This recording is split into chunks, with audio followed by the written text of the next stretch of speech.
नमस्कार मित्रांनो, चैतन्य tours and travels आयोजित अमरनाथ स्पेशल यात्रेच्या चौथ्या भागामध्ये तुमचं सहर्ष स्वागत. मागच्या भागात आपण बाबा अमरनाथ यांचे दर्शन घेऊन आपली बस निघाली आहे पवित्र आणि शक्तिशाली शक्तिपीठाकडे म्हणजेच वैष्णोदेवी यांच्या दरबाराकडे.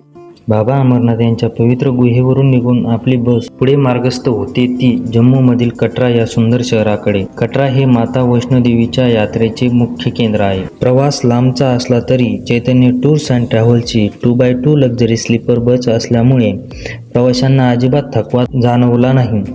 वाटेत प्रवाशांच्या आरामाची, वेळेवर फ्रेश नाश्त्याची आणि चहाची आणि वेळेवर शुद्ध शाकाहारी जेवणाची उत्तम सोय कंपनीतर्फे करण्यात आली. कटरा येथे पोहोचल्यानंतर प्रवाशांना फ्रेश होण्यासाठी आणि मुक्कामासाठी स्वच्छ अशा रूम्स देण्यात आल्या. इथून आपल्या पुढच्या मुख्य चढाईसाठी सज्ज होतो. कटरा शहरात पोहोचून आपली यात्रा सुरू होते त्रिकुटा पर्वतावर विराजमान असलेल्या माता वैष्णो देवीच्या दर्शनासाठी. जय माता दी, चलो बुलावा आया है अशा जयघोषांनी संपूर्ण डोंगर रांगा दुमदुमून गेलेल्या असतात. निसर्गरम्य वाटेने आजूबाजूचे सुंदर दृश्य पाहत आपण मुख्य भवनापाशी पोहोचतो आणि जेव्हा आपण त्या पवित्र प्राचीन गुहेमध्ये प्रवेश करतो तेव्हा माता वैष्णोदेवी, माता महाकाली आणि माता महालक्ष्मी यांच्या 3 नैसर्गिक रूपाचे अलौकिक दर्शन आपल्याला घडते. माता राणीच्या चरणी मस्तक टेकवताच मनाला मिळणारी शांतता आणि आनंद शब्दाच्या पलीकडे असतो. असे म्हणतात की माता राणीच्या दरबारातून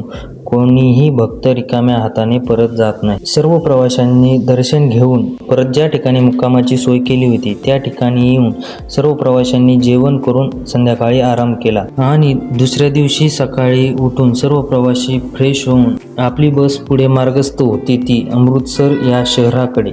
मित्रांनो, माता वैष्णोदेवीचे दर्शन तुम्हाला कसे वाटले कमेंट करून नक्की सांगा. आणि ही महायात्रा आपली इथंच थांबत नाही, तर आपण पुढल्या भागात पंजाबमध्ये जाणार आहोत जगप्रसिद्ध सुवर्ण मंदिर बघण्यासाठी आणि देशभक्तीचा थरारा बघण्यासाठी वाघा बॉर्डर. मित्रांनो, व्हिडिओ आवडला असेल तर लाईक करा, शेअर करा आणि चैतन्य टूर्स अँड ट्रॅव्हल्स या चॅनलला सबस्क्राईब करा. धन्यवाद.